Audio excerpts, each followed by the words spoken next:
¿Qué puede llevar a un hijo a vender la casa de playa y el coche de su madre con una simple llamada? Esa es la pregunta que atormenta a Antonia desde que escuchó la voz de su único hijo. Pensaba que había dedicado su vida a construir un hogar de esperanza. Pero ahora, solo le queda un acto impactante y la noticia de una partida inminente. Esta historia va más allá de la pérdida de bienes materiales, se trata de una traición a la confianza y a los valores más sagrados. ¿Será la historia de una madre que perdona, o el inicio de una dolorosa cadena de verdades ocultas? La vida, me dije siempre, es como un río. Fluye. A veces hay rápidos, a veces se calma. Y al final, se une al mar. Pensaba que mi río ya estaba calmado, listo para unirse al mar en paz. Pero hay cosas que no fluyen. Hay cosas que son como una roca. Y mi roca tuvo la forma de un teléfono. Sonó.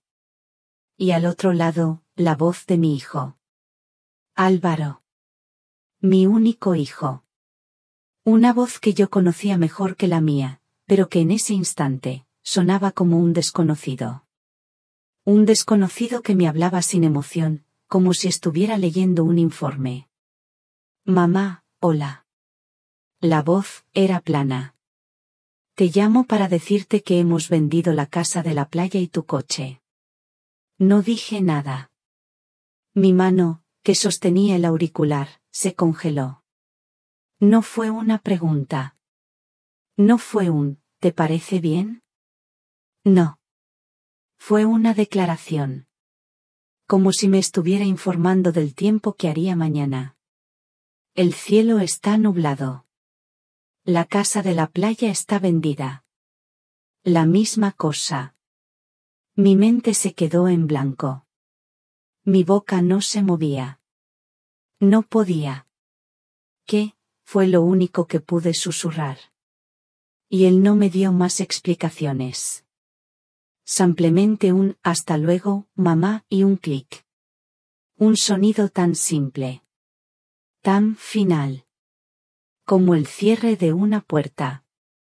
Y para mí, fue el sonido de un mundo que se rompía en 1000 pedazos. Por 50 años, pensé que conocía a mi hijo. Lo crié, me sacrifiqué por él, le di todo lo que tenía. Y él me descartó. Como si yo fuera un mueble viejo. O una basura. Una basura que ya no se necesita. Sentada en la butaca de mi sala, el teléfono en mi regazo, miré a mi alrededor. La luz de la tarde entraba por la ventana. Las motas de polvo bailaban en el aire. Miré la mesa de roble que Pedro y yo compramos cuando nos casamos. A las fotos en la pared de un joven Álvaro, de nosotros tres riéndonos en la playa. La playa. La casa de la playa. La compramos con cada céntimo que Pedro y yo ahorramos. Con el sudor de la frente. Con las manos encallecidas de tanto servir cervezas y tapas en nuestro pequeño bar. No era un bar de lujo. Era el bar La Esperanza. Así lo llamamos. Porque era nuestra esperanza. Y con ese dinero, compramos esa casa. Era nuestro refugio. Nuestro pequeño paraíso. Lo llamábamos, el refugio. Y el coche. El viejo coche. El Opel gris. Pedro lo cuidaba como a un hijo. Lo lavaba cada domingo. Le cambiaba el aceite con una religiosidad que yo no veía ni para ir a misa. Siempre lo aparcaba en el mismo lugar, bajo la sombra de aquel gran árbol en la calle. Álvaro sabía lo que ese coche significaba para mí. Era el último rastro de su padre. El olor de la gasolina y el tabaco de Pedro aún estaba en los asientos. Sentada allí, sola, no lloré. Por primera vez desde que Pedro se fue, no lloré. En lugar de lágrimas, sentí una calma extraña. Y luego, una fuerza. Como si mi cuerpo, mi corazón, mi alma, hubieran decidido que ya no había espacio para el dolor. Ahora solo había espacio para la acción. En ese momento, recordé un secreto. Un pequeño cofre de madera que Pedro me dio. Un día, 3 días antes de morir, me lo entregó.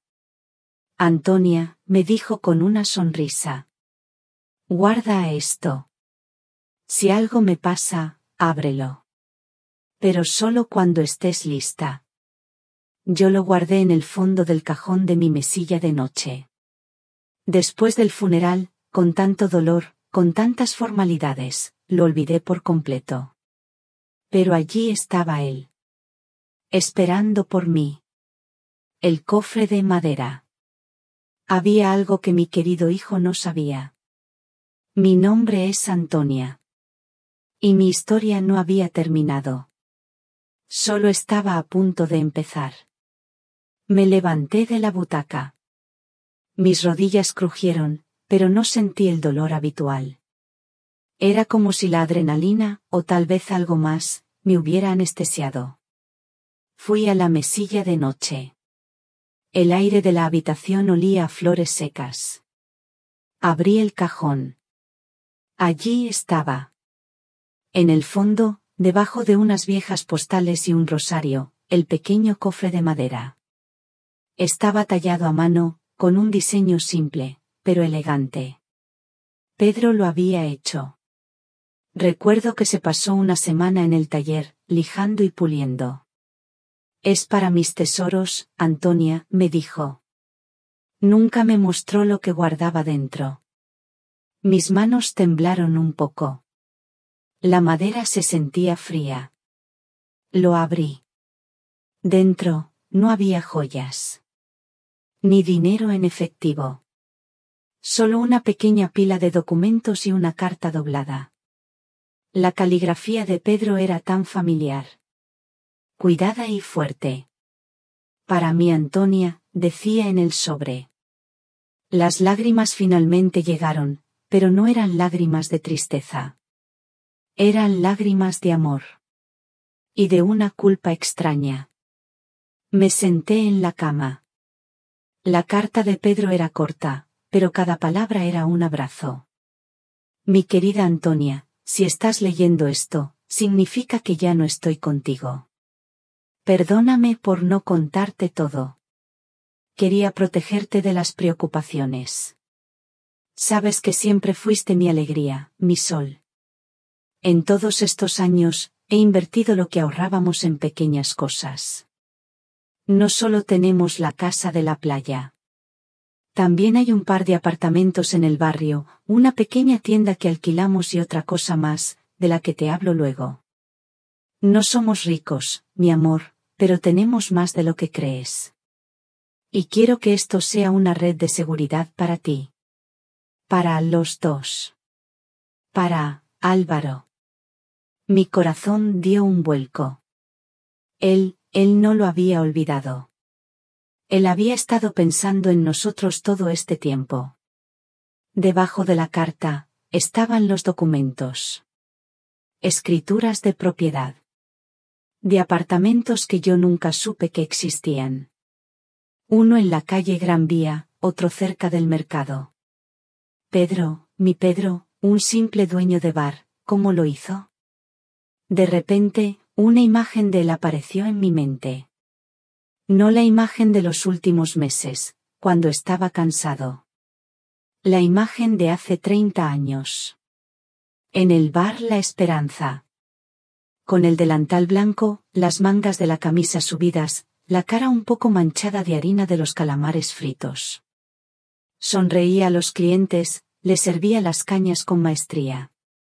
Unas tapas, ¿qué les apetece? Siempre tan amable, tan trabajador. El bar. El bar era su vida. Era nuestra vida.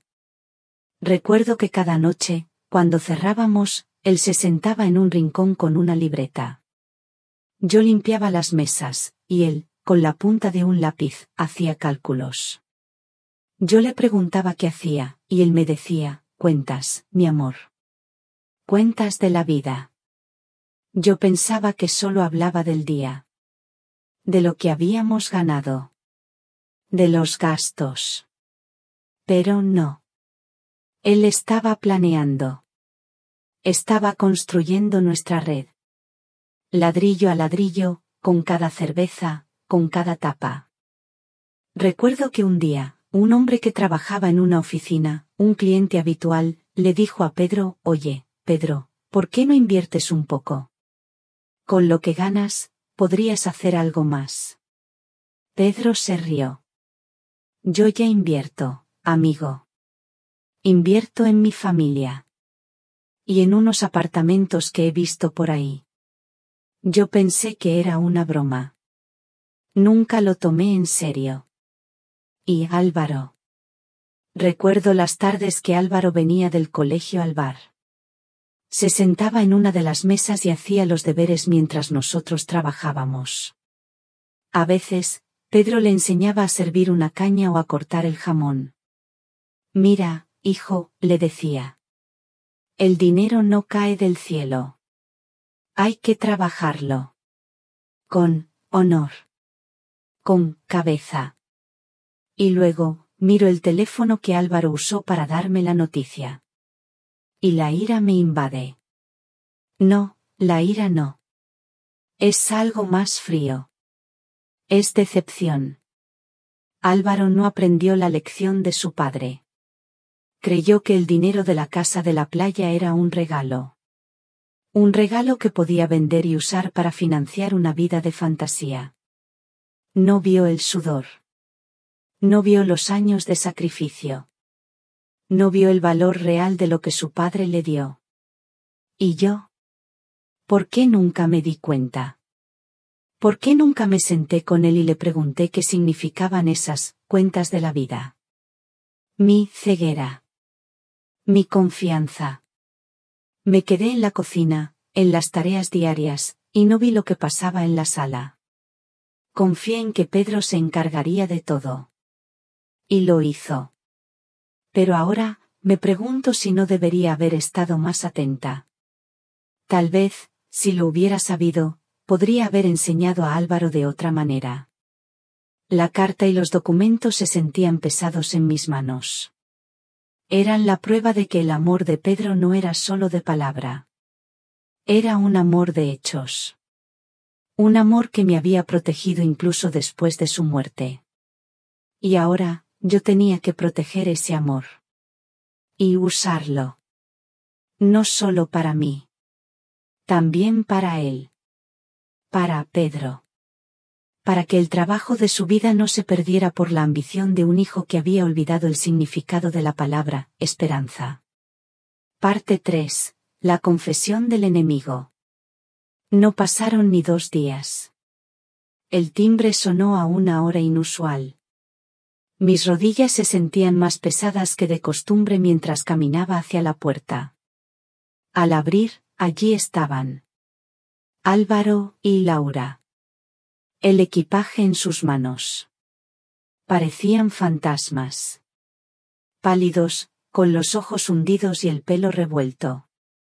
No se veían como la pareja feliz que se iba de viaje.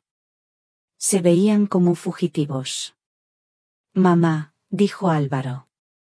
La voz le temblaba. No como la voz fría de hace 2 días, sino como la de un niño que ha hecho una travesura. «¿Podemos entrar?» Asentí y me aparté. Los dejé pasar. El aire en la sala se volvió denso, pesado, lleno de una tensión que se podía cortar con un cuchillo. Se sentaron en el sofá. No se miraban entre ellos. No me miraban a mí. «¿Qué ha pasado, hijos?», pregunté, con la voz más suave que pude. Mi corazón latía con fuerza, pero mi cara era una máscara. Una máscara de preocupación. Álvaro bajó la cabeza. Laura se puso a llorar, en silencio, con lágrimas que se deslizaban por sus mejillas.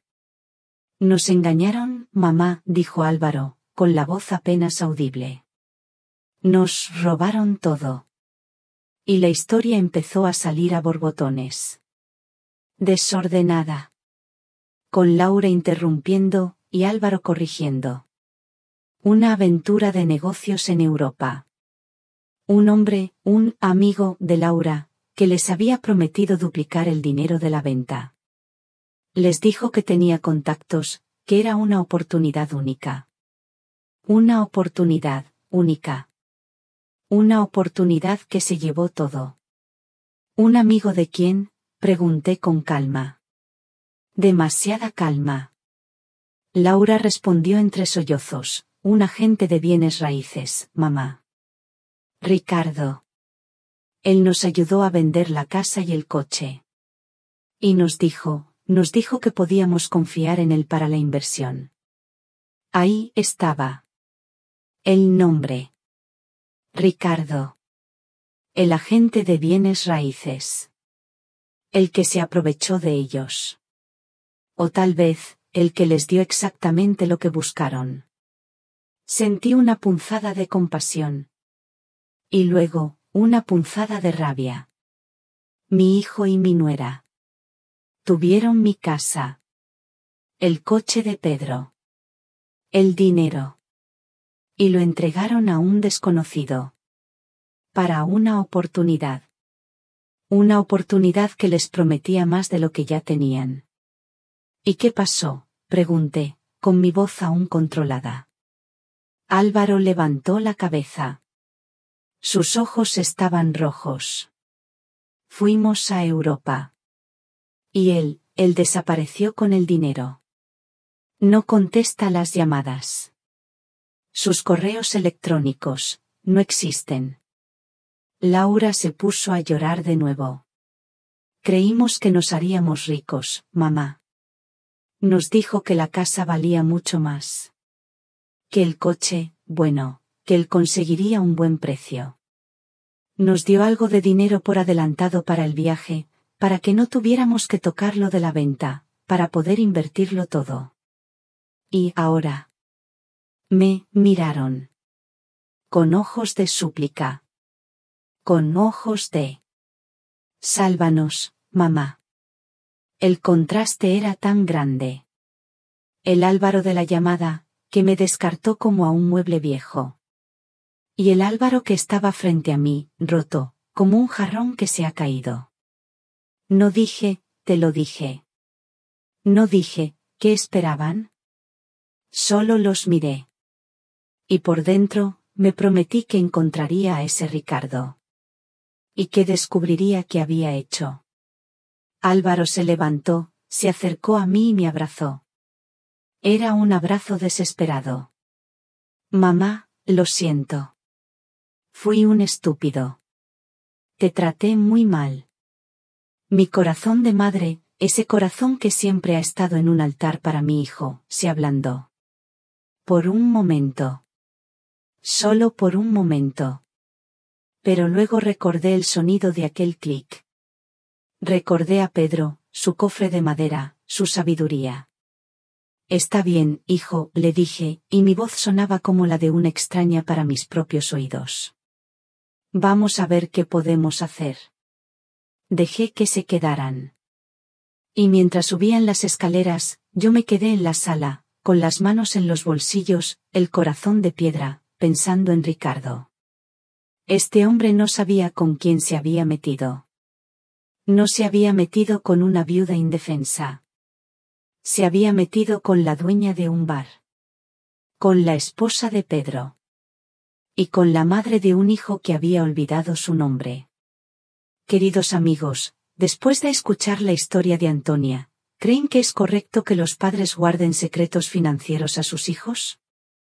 ¿Creen que es una forma de protegerlos, o que puede llevar a una tragedia como esta? Por favor, déjenos sus pensamientos en la sección de comentarios, y ayúdenos a entender este viaje. Parte 4. El abogado silencioso. 2 días más. El reloj de la pared parecía ir más lento que nunca. Cada tic-tac era un recordatorio del tiempo que había perdido. O tal vez, un recordatorio del tiempo que me quedaba para actuar. A Álvaro y Laura los vi poco.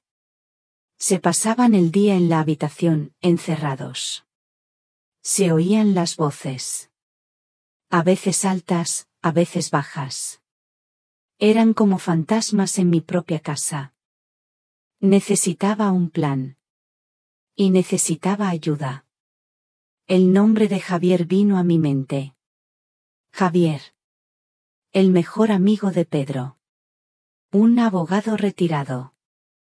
Un hombre de pocas palabras, pero con un intelecto agudo y una honestidad que era rara incluso en esos años. Su número de teléfono estaba en la agenda que Pedro guardaba en el cajón del bar, en una letra tan cuidada y minuciosa.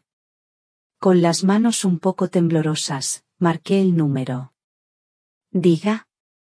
La voz de Javier era grave, tranquila.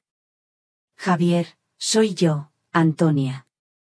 Hubo un silencio del otro lado de la línea. Antonia, qué alegría oírte, ¿cómo estás? Bien, Javier. Necesito verte.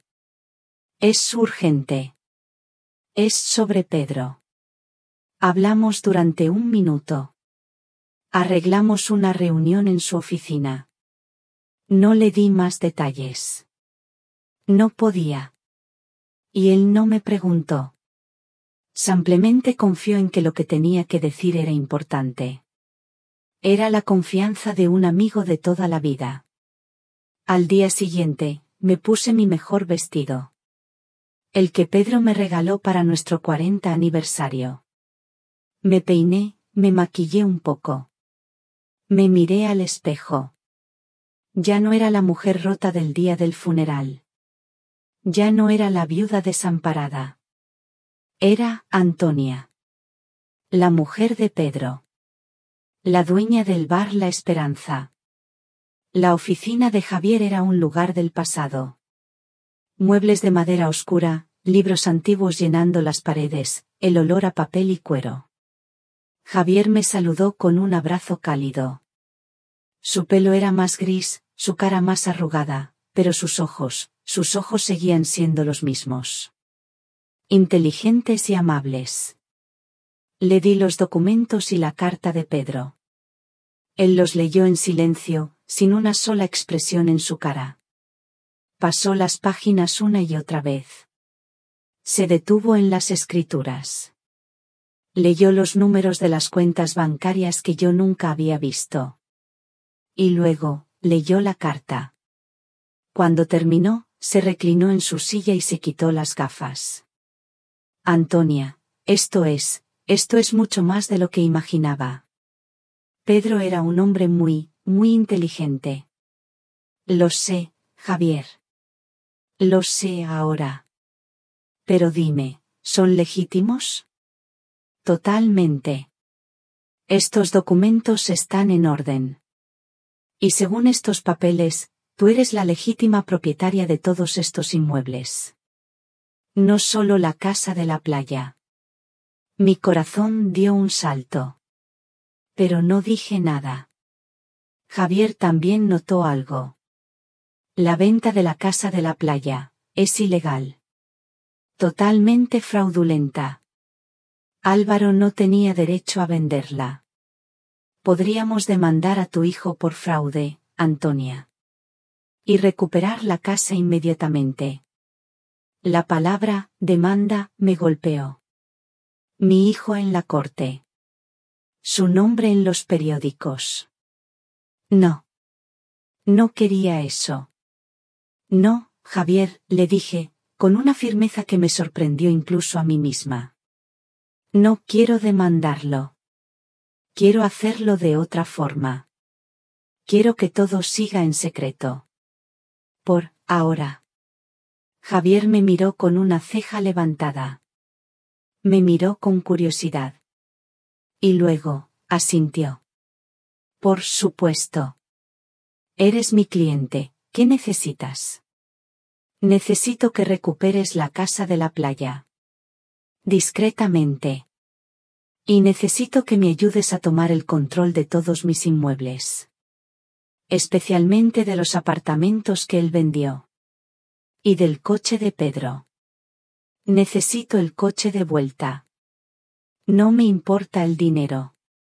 Pero el coche, ese coche lo necesito de vuelta. Javier asintió. Será un proceso largo, Antonia. Pero es perfectamente factible. Salí de la oficina de Javier y caminé por las calles de Madrid. Por primera vez en meses, no sentí la pena que me acompañaba. Sentí un propósito. Ya no era una viuda desamparada. Era una mujer con una misión. En casa, Álvaro y Laura me esperaban. Estaban en la sala, sentados en el sofá. La televisión estaba encendida, pero no la miraban. Solo discutían. Y la voz de Laura era tan aguda, tan llena de reproches. ¿Y ahora qué, Álvaro? ¿Qué vamos a hacer? Viviremos aquí para siempre, como unos parásitos. Álvaro le respondió con voz baja. Cálmate. Mamá nos ayudará. Siempre lo ha hecho. Esa frase. Mamá nos ayudará. Siempre lo ha hecho. Me golpeó como un puñetazo. Ellos me veían como una solución a sus problemas. No como una persona. No como su madre. Entré en la sala. Hijos, dije, con una voz que sonaba extrañamente fuerte. He estado pensando. No puedo tenerlos aquí. Necesitan empezar de nuevo. Por su cuenta. Sus caras. El pánico en sus ojos. Álvaro se levantó. Pero mamá, no tenemos a dónde ir. Lo sé. Pero he hablado con una amiga. Me dijo que hay un apartamento que está libre en una de sus propiedades. Pueden quedarse allí. Por un tiempo. Hasta que se recuperen. Es un lugar pequeño. Pero es un lugar. No tendrán que pagar alquiler. Por un tiempo. Parte 5. La verdad detrás de la fachada. Los días siguientes, mi casa se llenó de un silencio diferente.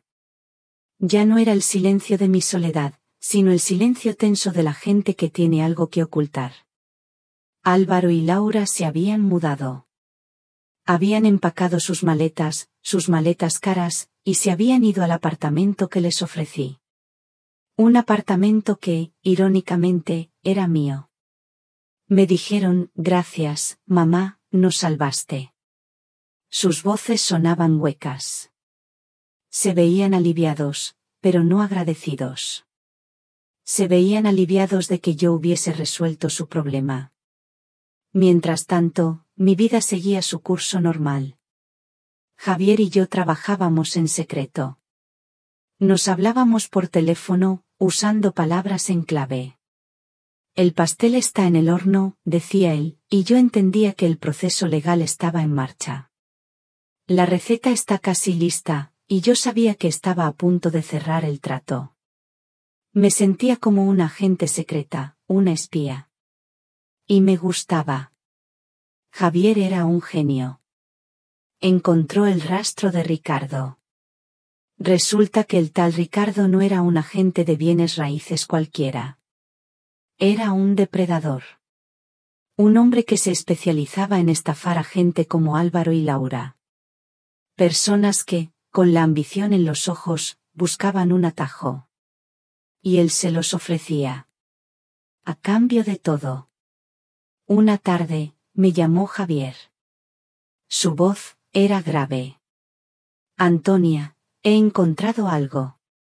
Ricardo ha estado usando un esquema de fraude. Ha estado vendiendo propiedades que no le pertenecen. A menudo de personas mayores que, como tú, le daban poder. Tu hijo no fue su primera víctima, ni será la última. Sentí una mezcla de rabia y alivio. La rabia de que existieran personas así.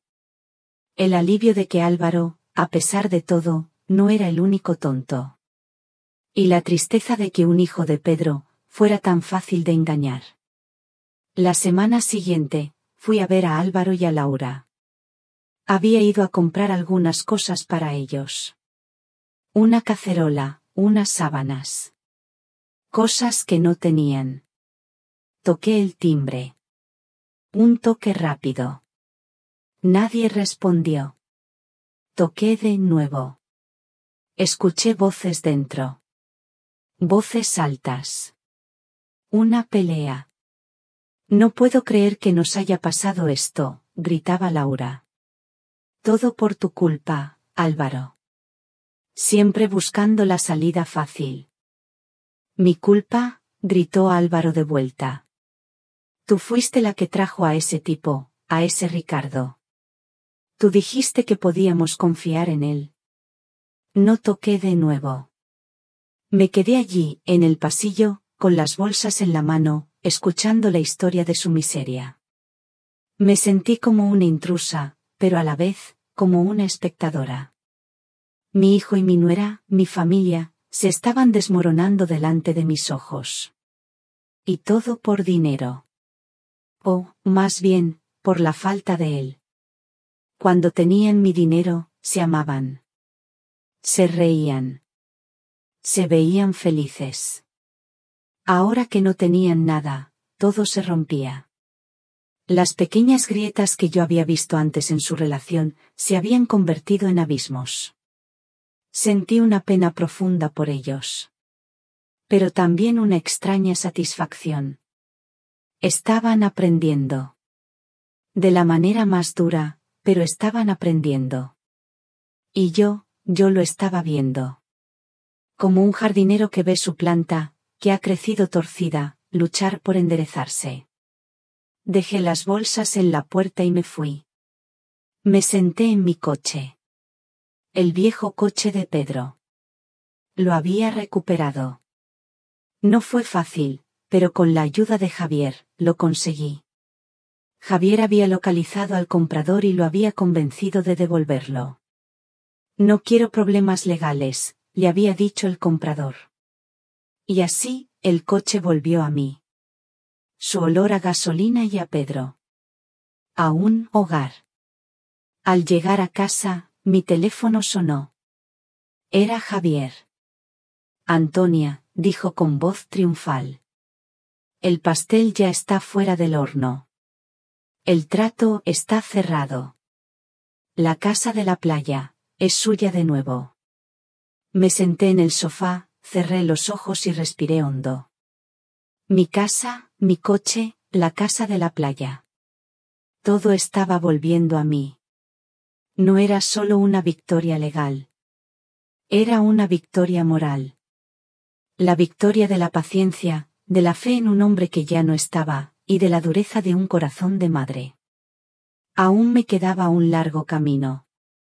Todavía tenía que decidir qué hacer con Álvaro y Laura. Pero por ahora, me di un respiro. Mi plan estaba funcionando. Yo no estaba ayudándolos. Estaba ayudándome. A mí misma, a Pedro, y a la idea de familia que él había construido. Y que yo me negaba a dejar que se rompiera. El teléfono en mi mano se sintió más ligero que de costumbre. La voz de Javier, al otro lado de la línea, era una melodía que no había oído en mucho tiempo. Una melodía de victoria. La casa de la playa es tuya de nuevo, Antonia. El acuerdo está cerrado.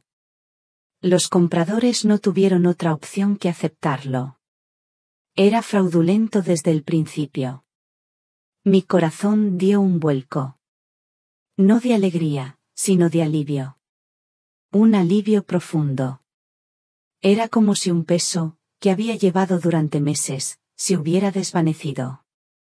No era solo la casa. Era la memoria. Las tardes de verano, el olor a salitre, las risas de Álvaro y Pedro. Todo eso, que creí perdido para siempre, había regresado. Le di las gracias a Javier.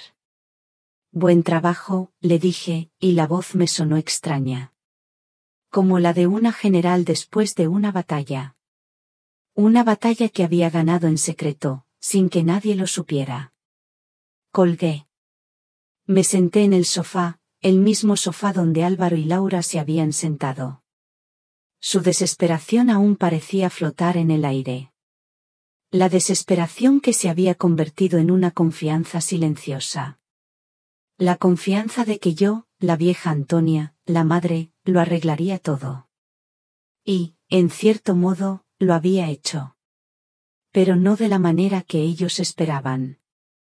Mi mente comenzó a trabajar. Tenía la casa. Tenía el coche. Y tenía el resto de las propiedades.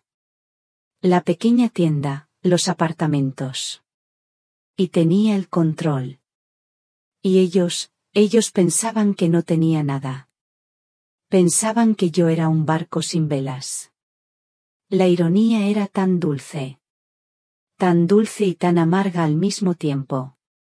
Álvaro y Laura me habían dicho que no podían encontrar un trabajo. Que la gente los miraba mal. Que la historia de Ricardo se había corrido. Que no tenían dinero para empezar de cero. En sus voces, no oí arrepentimiento. Oí excusas. Un largo río de excusas. Querían que yo les diera un puerto seguro. Y yo les iba a dar un puerto.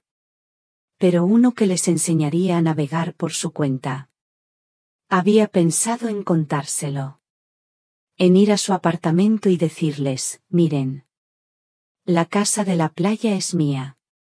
No la perdí. Y el coche, también.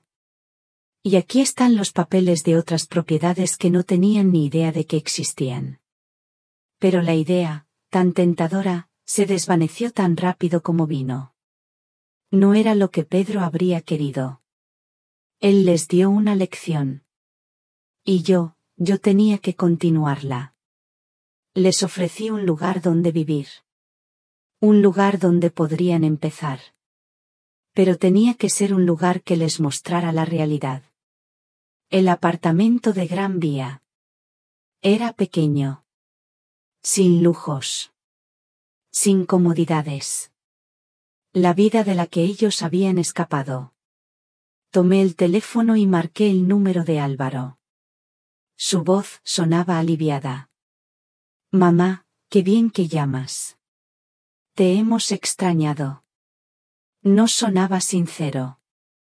Sonaba como si estuviera siguiendo un guión.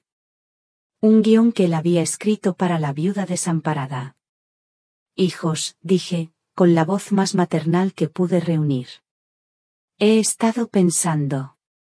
No pueden vivir en ese apartamento para siempre. Necesitan encontrar una solución. Necesitan empezar a trabajar. A ser independientes. Hubo un silencio del otro lado. Un silencio que me dijo que no les gustaba lo que estaba oyendo. Un silencio lleno de decepción. Decepción de que yo no fuera la solución. Pero, mamá, es que no es tan fácil, dijo Laura. Nada es fácil en esta vida, mi amor. Y quiero que lo entiendan. Pero no se preocupen. Les he encontrado un lugar mejor. Un apartamento más grande. En otro barrio. Podrán estar ahí por un tiempo. Unos meses. Hasta que se recuperen. Una mentira. Una pequeña mentira. El apartamento era mío. Un apartamento que Pedro había comprado hace 20 años. Un apartamento que estaba a unas calles de mi casa. Pero ellos no tenían por qué saberlo. En sus voces, oí la falsa gratitud de nuevo. Gracias, mamá. Sabíamos que no nos dejarías tirados. Te amamos tanto. Colgué el teléfono. Mis ojos se llenaron de lágrimas. No de felicidad. No de tristeza. De una frustración profunda. No entendían. No entendían nada. Creían que esto era un regalo. Pero no. Era un préstamo. Un préstamo de la vida. Y yo estaba a punto de hacer que pagaran con intereses. Intereses de humildad, de sacrificio y de la dura verdad. El momento de la verdad para ellos estaba a punto de llegar. Y yo, su madre, sería la que se lo mostraría. No con ira, no con reproches. Con la paciencia de un jardinero. Un jardinero que sabe que, para que una flor crezca, primero debe enterrar las semillas. Parte 7. El viaje al nuevo hogar. El día de la mudanza fue extrañamente silencioso. Yo fui en mi coche, el viejo Opel de Pedro, y ellos me siguieron en un taxi. Nadie hablaba. Yo manejaba, con el peso de la verdad en mi pecho. Y ellos, imagino, con el peso de la vergüenza. Llegamos al apartamento. El barrio era modesto. Las calles, limpias, pero sin el glamour de los barrios que a Laura tanto le gustaban. El edificio era antiguo. El ascensor, lento y ruidoso. Álvaro y Laura se miraban, con un aire de resignación, como si estuvieran en una película que no habían elegido ver. La puerta del apartamento se abrió con un crujido. Era un lugar pequeño. Una sala comedor, 2 habitaciones, una cocina y un baño. Las paredes estaban pintadas de un color crema que, con la luz, se veía cansado. Los muebles eran viejos. Una cama, un sofá desgastado, una mesa redonda de madera. Nada más.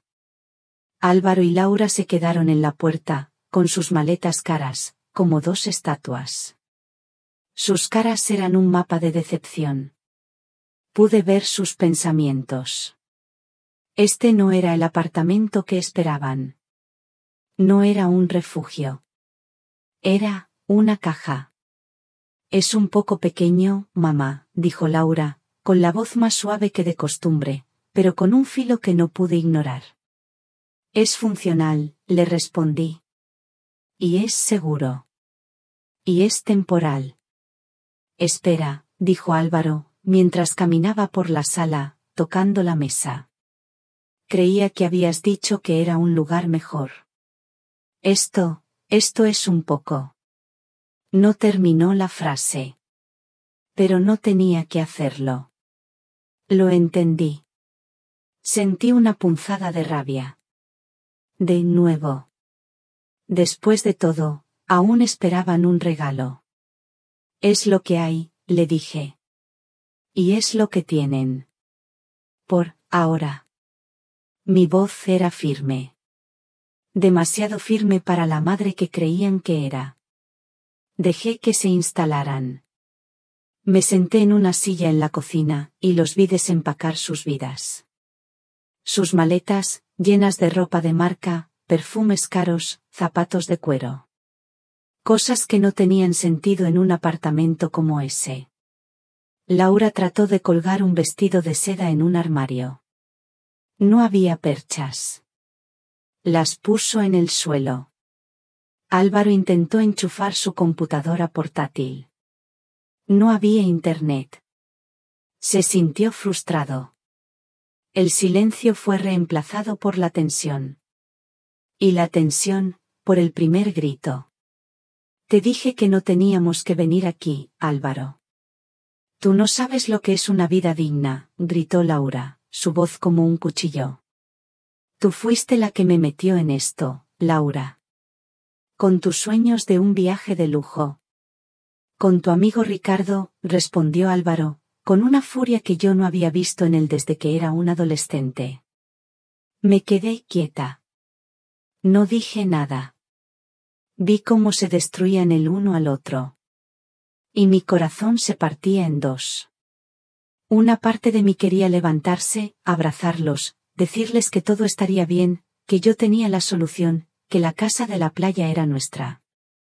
Pero la otra parte de mí, la parte que había aprendido la lección de Pedro, se quedó sentada, en silencio. Tenían que tocar fondo. Tenían que sentir lo que yo sentí. Lo que Pedro sintió, cuando tuvo que trabajar cada día para construir un futuro.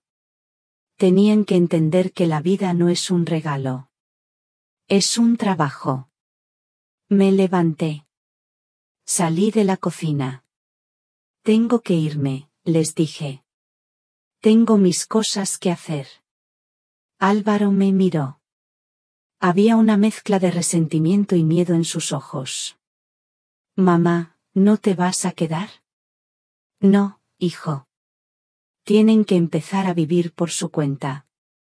Yo ya hice mi parte. Caminé hacia la puerta. Pude ver a Laura llorando en el sofá. A Álvaro, de pie, con los puños cerrados.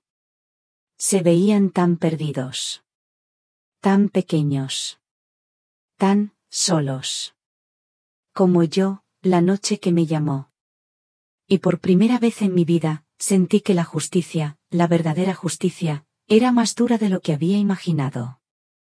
Salí del apartamento. Cerré la puerta. El ruido del cerrojo sonó como un eco en el pasillo. La puerta de mi hijo. Cerrada. Y yo me iba a casa. Con mi coche de Pedro. Con mi casa. Con mi vida. Y con la esperanza de que un día, esa puerta de la verdad, se abriera. Parte 8. El secreto de la sonrisa de Pedro. Los días se convirtieron en semanas. Mi rutina era siempre la misma. Por la mañana, un café con leche en la cocina, leyendo el periódico. Las noticias del mundo parecían tan lejanas, tan insignificantes, comparadas con mi pequeño universo. Y luego, una llamada de Javier. Siempre me mantenía informada. El proceso legal seguía. Lento, pero seguro. Me dijo que había un movimiento en las cuentas de Ricardo, un rastro. Y que esto podría ayudarnos a recuperar lo que ellos, los chicos, habían perdido. Una mañana, salí a pasear por el barrio, por las calles de siempre. La gente del barrio me saludaba. Algunos con lástima, otros con curiosidad. La historia de Álvaro y Laura se había esparcido, claro. Un hijo que abandona a su madre, es algo que se comenta en las tiendas, en los mercados. Caminé sin rumbo, mis pensamientos, mis recuerdos, mis planes, giraban en mi cabeza. El sol de la mañana se sentía cálido en mi piel. De repente, una voz me detuvo. Antonia. Me giré. Era la señora Carmen. Una mujer del barrio, que vivía en la esquina, y que siempre había sido una buena amiga. Su cara era una mezcla de sorpresa y compasión. Antonia, querida, ¿cómo estás? He oído lo que te pasó. Lo de tu hijo. Es una lástima. Me alegra verte, aunque sea por un momento. Estoy bien, Carmen. Gracias, le dije con una sonrisa. No quería hablar de eso. No quería que me vieran débil. Antonia, sé que no soy nadie para decir esto, pero, me acuerdo de Pedro. Tu marido. Era un hombre tan bueno. Tan discreto. Lo era, Carmen. Lo era. Mi corazón se ablandó. Sí, tan discreto, dijo Carmen, y su voz se hizo un poco más baja. Como un susurro. No sé si te acordarás, pero hace unos años, mi marido, el mío, se quedó sin trabajo. Tuvimos que vender el coche, nos costaba mucho pagar el alquiler. Pensábamos que íbamos a tener que dejar nuestro hogar. Pero un día, Pedro vino a casa, y sin decir una palabra, le dio a mi marido un sobre. Dentro, había una cantidad de dinero que era imposible que él tuviera. Esto es un préstamo, amigo, le dijo. Lo devuelves cuando puedas. ¿O no? Lo importante es que estés bien. Me quedé helada. Me sentí como si estuviera escuchando un cuento de hadas. Mi Pedro, que se sentaba a hacer cuentas cada noche, ¿hacía esto? Y no fue la única vez, Antonia. Mi hermana, que se divorció, vino a vivir al barrio con sus 2 hijos. Un día, Pedro le ofreció un apartamento. Dijo que era de un amigo suyo, que lo tenía vacío, y que podía vivir allí por un alquiler mínimo. Ella se quedó allí por 2 años, hasta que pudo encontrar un trabajo y recuperarse. Y cuando le quiso devolver el dinero, él le dijo: no te preocupes. Lo importante es que tus hijos estén bien, punto. La señora Carmen me miró con una sonrisa, con lágrimas en los ojos. Tu Pedro era un hombre rico, Antonia. No, en dinero. En el corazón. No lo sabía nadie. Solo los que él ayudó. Mi corazón se llenó de un orgullo tan grande que casi me dolía. Mi marido, mi humilde marido, no solo había estado invirtiendo para nosotros. También había estado invirtiendo en la gente. Ayudando a las personas. En secreto. Y por eso, nadie lo supo. Porque no lo hizo para el reconocimiento. Lo hizo porque era un hombre bueno. Regresé a casa. Me senté en el sofá. Las palabras de la señora Carmen seguían en mi cabeza. Como una melodía. Una melodía de amor y generosidad. Y en ese momento, mi teléfono sonó. Era Javier. Antonia, dijo su voz, con un tono más urgente de lo normal. Tengo buenas noticias. Y malas. Mi corazón se aceleró. Dime, Javier. Las buenas noticias es que encontré la prueba que necesitamos. Ricardo no solo es un estafador.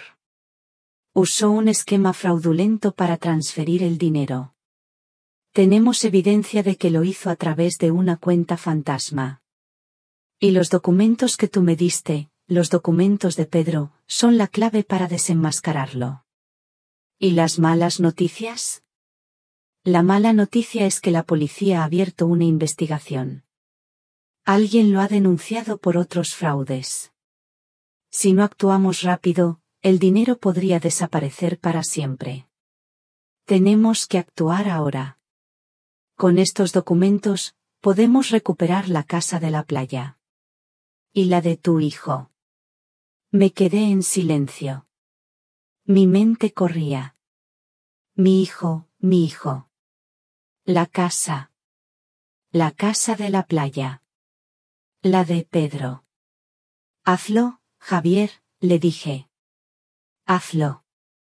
Recuperemos lo que es nuestro. Y lo que es de ellos. Colgué el teléfono. Miré por la ventana. El sol se estaba poniendo. Los colores del cielo eran un lienzo de oro y rojo. Me sentí fuerte. Ya no era solo una viuda. Era una guardiana. La guardiana de un legado. El legado de un hombre que amó en secreto, y que me había dado la fuerza para luchar por mi familia. Por una familia que ni siquiera sabía que la estaba salvando.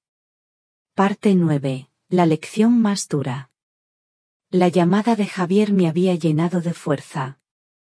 Pero la llamada que esperaba, la de mi hijo, me llenó de un miedo silencioso. Pasaron días. Pasaron semanas. No me llamaba. Mi casa se sentía extrañamente vacía de nuevo. Pero esta vez, el vacío no era la soledad, sino la anticipación. La espera de un final que sabía que tenía que llegar. Una noche, un sonido me despertó. No era el timbre. Eran golpes en la puerta. Desesperados. Golpes fuertes. Me levanté, me puse las zapatillas, y caminé despacio hacia la puerta. Mi corazón latía con fuerza. Miré por la mirilla. Era Álvaro.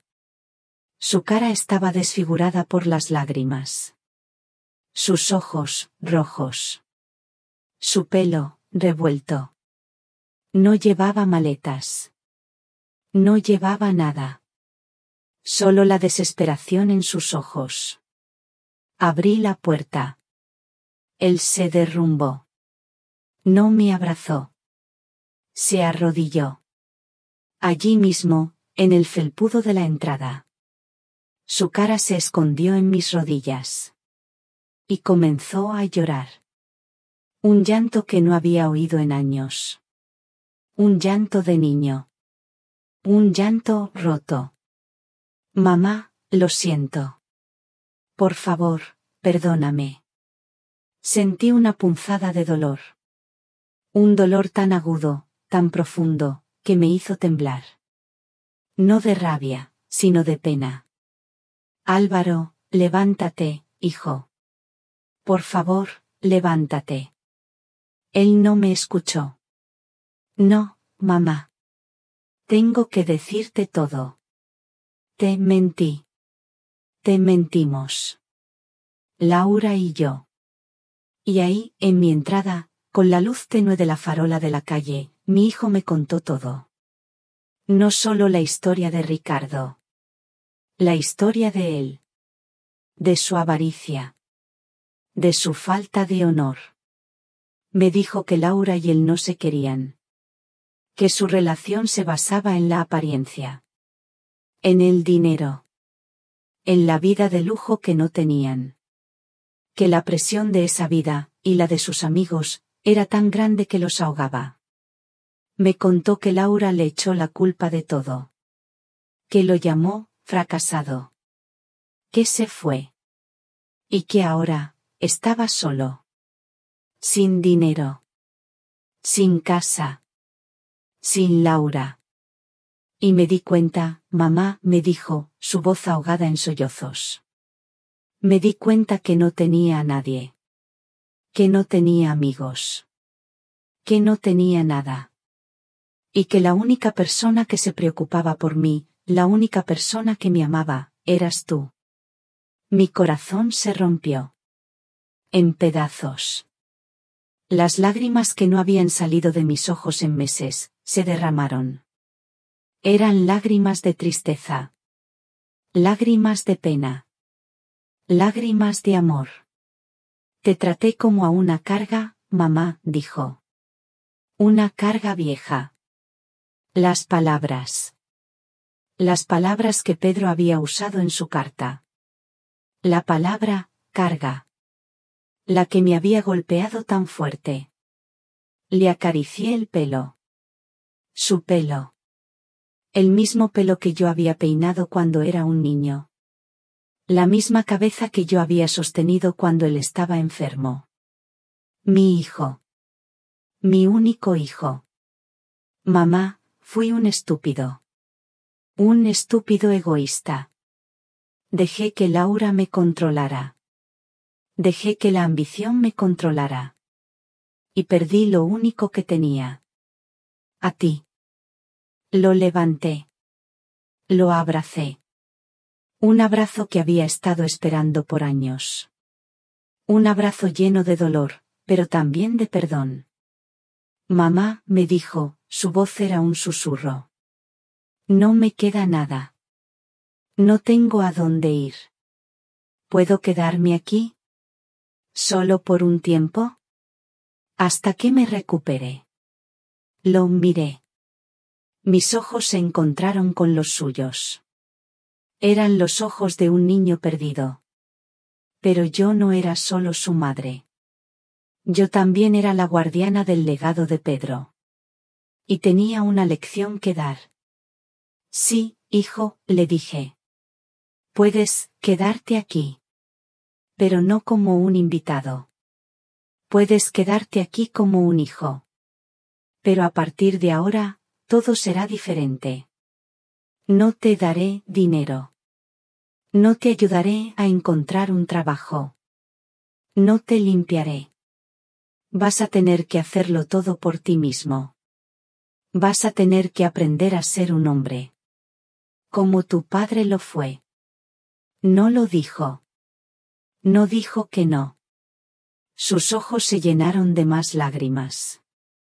Pero esta vez, no eran lágrimas de tristeza. Eran lágrimas de alivio. Alivio de que, por primera vez en años, la verdad estaba sobre la mesa. Y que yo, su madre, lo había abrazado. A pesar de todo. Gracias, mamá, me dijo, su voz era un susurro. Gracias. Lo llevé a la cocina. Le serví una taza de café. Nos sentamos en silencio, en la mesa de roble que Pedro y yo habíamos comprado hacía 50 años. El aire en la habitación estaba lleno de una nueva clase de paz. No la paz del silencio. La paz de la honestidad. Y yo, por primera vez, me sentí una madre. Una madre de verdad. Una madre que ama a su hijo, no solo cuando es perfecto, sino también cuando está roto. El café de la mañana tenía un sabor diferente. Más dulce. O tal vez, mi alma se había vuelto más dulce. Álvaro y yo nos sentamos en silencio, en la mesa de la cocina. Él miraba el vapor que subía de su taza. Yo miraba las motas de polvo que bailaban en la luz de la mañana. Ya no era un silencio incómodo. Era un silencio compartido. Un silencio de dos personas que han sobrevivido a una tormenta y ahora, juntas, miran el sol salir. Mamá, dijo, rompiendo el silencio. Su voz era más fuerte que la noche anterior. ¿Qué va a pasar ahora? Lo miré. Mis ojos se llenaron de un amor que había estado allí todo este tiempo. Un amor que había sido herido, pero no destruido. Quiero mostrarte algo, le dije. Me levanté y fui al cajón de mi mesilla de noche. Saqué el pequeño cofre de madera de Pedro. Lo puse sobre la mesa. Álvaro lo miró, con curiosidad. Su cara se llenó de preguntas. Tu padre me dio esto, antes de irse. Me dijo que lo abriera cuando estuviera lista. Mis manos temblaron un poco. Tomé la tapa del cofre. La abrí. Dentro, estaban los documentos. Las escrituras de las propiedades. La carta de Pedro. Puse todo sobre la mesa. Álvaro los miró, sin entender. Cogió un documento. Lo leyó. Luego, leyó otro. Y otro. La incredulidad en sus ojos crecía con cada página. ¿Qué es esto, mamá? Su voz era un susurro. Es la verdad, hijo. Es la herencia de tu padre. No somos pobres. No perdimos todo. Tu padre era un hombre sabio. Invirtió en lo que creía. En nuestra familia. En nuestra seguridad. En los años en los que tú creías que solo teníamos el bar, él estaba construyendo un futuro. Y yo, por mi parte, no te lo dije porque creía que debía seguir su camino. Que debía proteger este secreto hasta el final. Hasta que estuvieras listo para entenderlo. Álvaro levantó la cabeza. Sus ojos estaban llenos de lágrimas. No de tristeza. De arrepentimiento. De una comprensión que le golpeó con toda la fuerza del mundo. ¿Y la casa de la playa? Preguntó, con voz ahogada. ¿Y el coche? Javier, le dije. Javier, el mejor amigo de tu padre. Lo encontré. Él es un abogado. Y con estos documentos, él recuperó todo. La casa de la playa, es nuestra de nuevo. Y el coche también. Álvaro se derrumbó. De nuevo. Pero esta vez, no por la desesperación. Por la revelación. Por la verdad. Pero, ¿por qué no me lo dijiste, mamá? ¿Por qué me dejaste pasar por todo esto? ¿Por qué me dejaste vivir en ese apartamento, sin nada? Porque tenías que aprender, hijo. Tenías que entender que el dinero fácil no trae la felicidad.